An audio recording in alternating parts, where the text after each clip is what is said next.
Good morning. Thank you for joining us this week in our video blog series. This new series that I want to start with you is a series called The Character of Christ, where we're going to take a look at just some of the characteristics of Christ and how we can follow those examples in our own lives. This week I want to talk about the heart of compassion. In Matthew chapter 9, verse 35 on, I'll read to verse 38. Here's what the text says. Jesus continued going around to all the towns and villages, teaching in their synagogues, preaching the good news of the kingdom, and healing every disease and every sickness. When he saw the crowds, he felt compassion for them, because they were distressed and dejected, like sheep without a shepherd. I'm going to stop right there this morning. So in the text we see that Jesus is going around and he's bringing healing, he is helping people in need. And the text says he had compassion for them. Now, this word in the Greek, it's very unique in that it's not merely just a sense of pity for somebody, but it is a deep internal feeling. It's almost as to say he felt in his bowels or in his organs, right? A compassion for the people. Maybe you've experienced something like that in your life where you have a heavy heart for somebody. Where physically you feel a weight on your chest for somebody else. And you know nothing is wrong with you in that moment. You're not having a heart attack or anything. You just emotionally feel for somebody else. Well, that's exactly what the text is saying Jesus had on human suffering.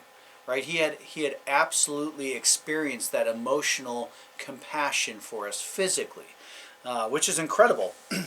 I'm reminded when I was, a little bit younger, and my kids were much younger, each one of them as infants, when in the middle of the night they'd wake up screaming and crying. For a parent, your response in the middle of the night when a child is crying is not, oh, yep, kid's up, and go back to sleep. At least not if you're a loving, compassionate parent, right? Your response is to get up, find out what's wrong, show compassion on your child and get them back to sleep because you love them. And that is the exact same parental love and compassion that Jesus shows to human beings. And that's the same kind of compassion we're called to show to others.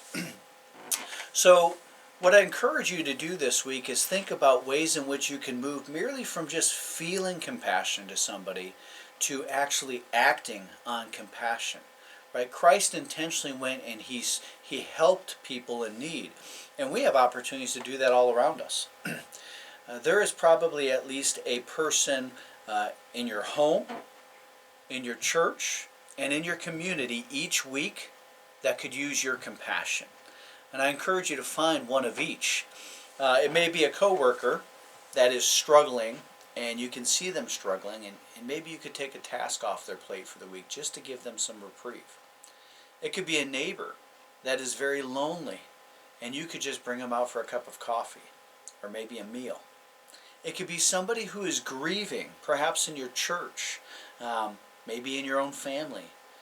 And instead of saying, if there's anything you need, just call me, you can bring them a meal, something they didn't have planned, just to let them know I love you and I'm here for you and I'm showing you this by my actions. I'd also warn you, when we take the practice of compassion to that next level, it can be very easy to develop compassion fatigue. And what I mean by that is there are a lot of needs, there are a lot of hurt, there's a lot of suffering going on in our communities, even within our own family unit. And if you try to do it on your own, it can be very easy to feel burnt out, overwhelmed, stressed by everything going on in the circles of people you know. And you can develop compassion fatigue. So a couple of things to do as you are showing compassion to others. The first thing is this: make sure you remain filled in your time with God. Do not neglect time of prayer and time of reading the Word of God, because you need to be refilled daily. You will not be able to be compassionate for others if you don't let God fill you and energize you. The second thing is this: remember, you don't have to do everything on your own. Bring somebody else along. Maybe you feel led to help somebody in need, and this is an opportunity for you to Take some kids with you, if you got kids at home, or your spouse, or somebody else from your church. But find ways to do things together so that you don't experience that fatigue. Because generally when we start to feel fatigue, we just don't do anything. And then we don't move from feeling to action, we just stay stuck in the feeling. And so I encourage you and I challenge you this week to find people in your circle that need your compassion, and extend that to them so you can show them the love of Christ. May God bless you this week as you do.